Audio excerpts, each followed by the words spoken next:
Lord fana katon sana na sina dam na kan hau kadam nu chun boy panang kan phil to ne sifa jana arum nak ding karum nu chun nang kan phil zai zong ki ba lom nak bia chim kho nun kan zon piak lo sifa nak si se rum nak si se kapil halo ka boy ba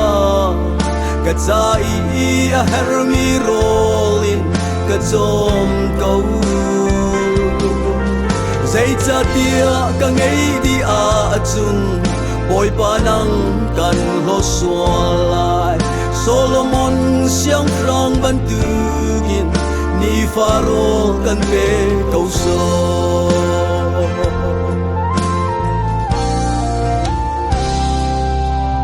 Khot so nak le phim chiam na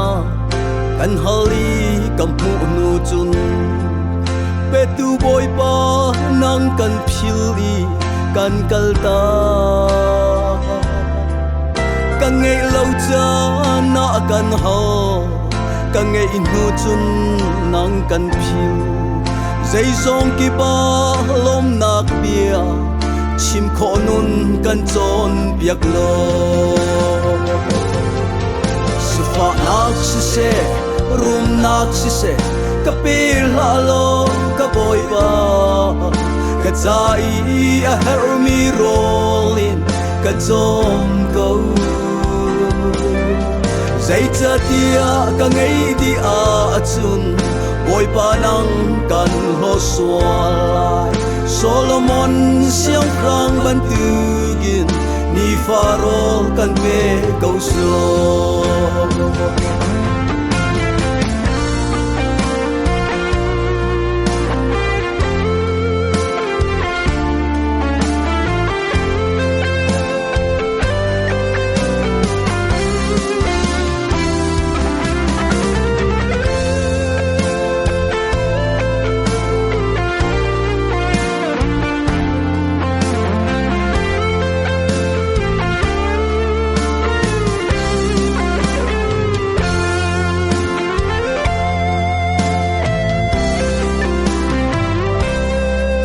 kadui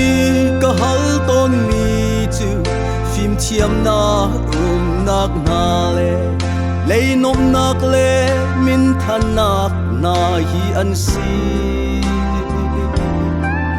siman se kadu mi viate hi volei chil na nagin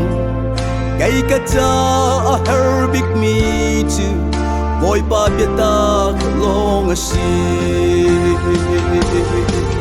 sifa nak si se rum nak si se kapil halo ka boy ba ka zai a hermi rolin ka zom go zai cha tia ka ngei di a chun boy pa nang kan ho sualai Solomon siang frang ban tugin ni farol kan pe kau so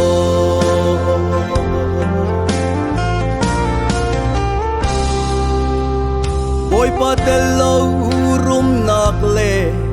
lian ngan sun par nak na zong chikhate bang par bangin ang oai tela boy pa telo chil vial te san tai lo long te an si zai zong vial te hi boy pa sun par nak cha a si se sifa nak si se rum nak si se kapil halo ka boy pa ka zai a hermi rolin ka zom go zai cha tia ka ngei di a chun boy pa nang kan ho sualai Solomon siang krang ban tugin ni farol kan pe kau so Solomon siang prang ban tu gin ni faro kan pe kau so